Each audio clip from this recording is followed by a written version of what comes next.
Bonjour, morning brief du 23 novembre 2018. Alors le marché a terminé lors de la séance de jeudi sur une fausse note avec un MASI qui a perdu 0,35%, creusant ainsi ses pertes annuelles à moins 9,83%.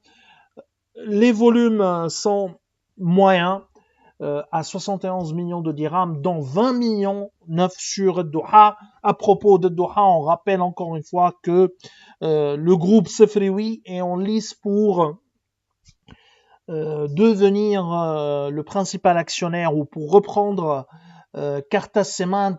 Il suffit de jeter un coup d'œil sur nos publications sur Cartas Cement et vous verrez que notre avis et surtout l'endettement de Cartas Cement. Donc nous on est vraiment perplexe par rapport à la capacité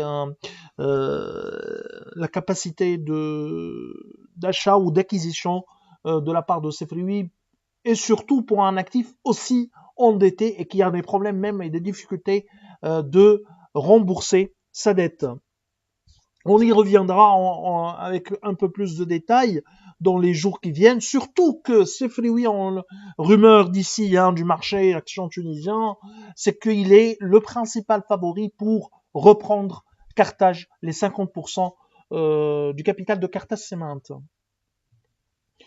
Donc l'autre titre qui a fait objet d'importants volumes d'échange, c'est Lafarge Holcim, 9 millions 8, et Tijari Wafa Bank, 7 millions 5, et BCP, 2 millions 9.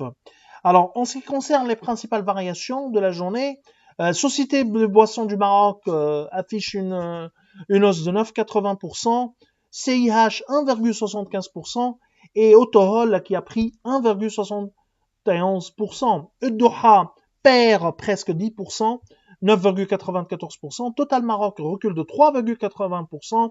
Et Cosumar qui accuse une perte de 2,94%. Résidence d'Al Saad corrige de 2,14%. Et les Ciments du Maroc qui perdent 1,68%. Alors pour l'actualité, il s'agit essentiellement de l'actualité macroéconomique.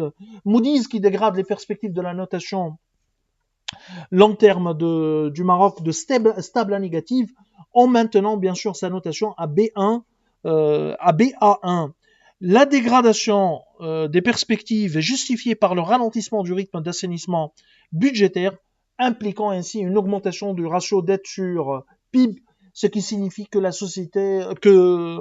le Maroc ou les autorités marocaines, le gouvernement aura une marge de manœuvre réduite au niveau du budget, avec le ralentissement du rythme d'assainissement du budget.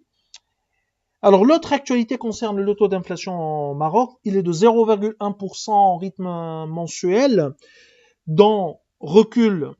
Il a perdu, bien sûr, il a perdu 0,1% l'indice des prix à la consommation, suite au recul de 0,5% des produits alimentaires et hausse de 0,1% des produits non alimentaires. Sur un an, l'inflation est à 1,1%, dont 2% pour les produits non alimentaires. L'inflation sous-jacente au Maroc affiche une hausse de 0,1% en rythme mensuel, et alors que sur un an, elle est à 0,7%. L'indicateur d'inflation sous-jacente au Maroc exclut les produits à prix volatiles et les produits à tarifs publics.